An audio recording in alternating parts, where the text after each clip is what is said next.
హీరోలు ఏం చేసినా కూడా చాలా దగ్గర నుంచి అబ్జర్వ్ చేస్తూ ఉంటారు అభిమానులు. వాళ్ళ స్టైలింగ్, లుక్స్, మేకోవర్ ఇలా ప్రతి విషయాన్ని చాలా దగ్గరగా పరిశీలిస్తుంటారు ఫ్యాన్స్. మా హీరో ఏం చేస్తున్నాడు, ఏ సినిమాతో బిజీగా ఉన్నాడు, కొత్త సినిమా కోసం ఎలా మారిపోతున్నాడు, లుక్ ఎలా ఉండబోతుంది, ఇలా దేన్ని వదిలిపెట్టరు వాళ్ళు. స్టార్ హీరోలు వేసుకునే చెప్పుల దగ్గర నుంచి వాళ్ళ షర్ట్, ప్యాంట్, షూస్, చివరికి వాళ్ళు తాగే నీటి వరకు అన్నీ తెలుసుకోవడానికి ఆసక్తి చూపిస్తూ ఉంటారు. అందుకే అనేది అభిమానం వెలకట్టలేనిది అని.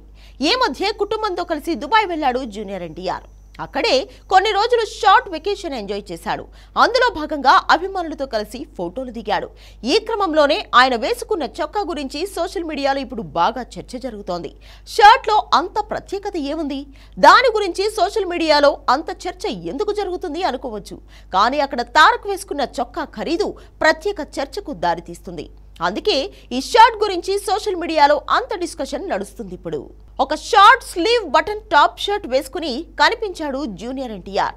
బ్లూ, క్రీమ్, గ్రే కాంబినేషన్ లో ఉన్న ఈ చొక్కా ఖరీదు అక్షరాల 90,000 రూపాయలు. ఎట్రో కంపెనీ ఈ చొక్కాను డిజైన్ చేసింది. తారక్ ఒంటి మీద ఈ చొక్కా కనిపించగానే వెంటనే గూగుల్ తల్లిని అడిగి మా హీరో వేసుకున్న షర్ట్ ఖరీదు ఎంత అని సెర్చ్ చేశారు అభిమానులు. ఎవరేది అడిగినా వెంటనే చెప్పే గూగుల్ తల్లి జూనియర్ ఎన్టీఆర్ చొక్కా ఖరీదు కూడా వెంటనే చెప్పేసింది. ఆ రేటు చూసిన తర్వాత అందరికీ మైండ్ బ్లాక్ అయిపోయింది. 90,000 రూపాయల షర్ట్ ఏంటి స్వామి అంటూ సోషల్ మీడియాలో దీని గురించి స్పెషల్ డిస్కషన్స్ పెడుతున్నారు తారక్ అభిమానులు. ఈ మధ్య ఫ్యాషన్ ఐకాన్ గా మారిపోతున్నాడు జూనియర్ ఎన్టీఆర్. ఎక్కడికి వచ్చినా మోస్ట్ స్టైలిష్ అవతారంలో కనిపిస్తున్నాడు. మొన్నటికి మొన్న మ్యాచ్ స్క్వేర్ ఈవెంట్ లో కూడా తారక్ తాగిన వాటర్ బాటిల్ గురించి సోషల్ మీడియాలో చర్చ బాగా జరిగింది.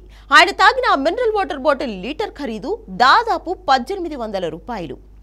స్టార్ హీరోలు చాలా మంది సెలబ్రిటీస్ తమ ఆరోగ్యం కాపాడుకోవడం కోసం ఈ వాటర్ తాగుతారు. అలాగే ఎన్టీఆర్ దగ్గర వాచ్ కలెక్షన్ కూడా చాలా ఉంటుంది. ఆయన దగ్గర ఉన్న లేటెస్ట్ వాచ్ ఖరీదు దాదాపు 1,18,00,000. ఇలా ప్రతి విషయంలోనూ బ్రాండ్ ఫాలో అవుతున్నాడు జూనియర్ ఎన్టీఆర్. అవి చూసి ఫ్యాన్స్ కూడా తమ హీరో గురించి గొప్పగా మాట్లాడుకుంటున్నారు. ఇక సినిమాల విషయానికి వస్తే ఈయన లైనప్ నెక్స్ట్ లెవెల్లో ఉంది. ప్రస్తుతం వార్ 2 సినిమాతో బిజీగా ఉన్న ఎన్టీఆర్ ఆ తర్వాత డ్రాగన్ సినిమాకు షిఫ్ట్ కానున్నాడు. ఆ వెంటనే దేవర 2 కథతో కొరటాల శివ సిద్ధంగా ఉన్నాడు. అది అయిపోయిన తర్వాత నెల్సన్ సినిమా ఉండబోతుంది. ఇలా రాబోయే 2-3 ఏళ్లకు సరిపోయే క్రేజీ ప్రాజెక్ట్స్ అన్ని ముందుగానే సెట్ చేసి పెట్టుకున్నాడు జూనియర్. ఓవైపు సినిమాలు, మరొక వైపు కమర్షియల్ యాడ్స్, ఇంకోవైపు ఫ్యామిలీ టైం అని పర్ఫెక్ట్ గా బ్యాలెన్స్ చేస్తూ ముందుకు వెళ్లిపోతున్నాడు తారక్.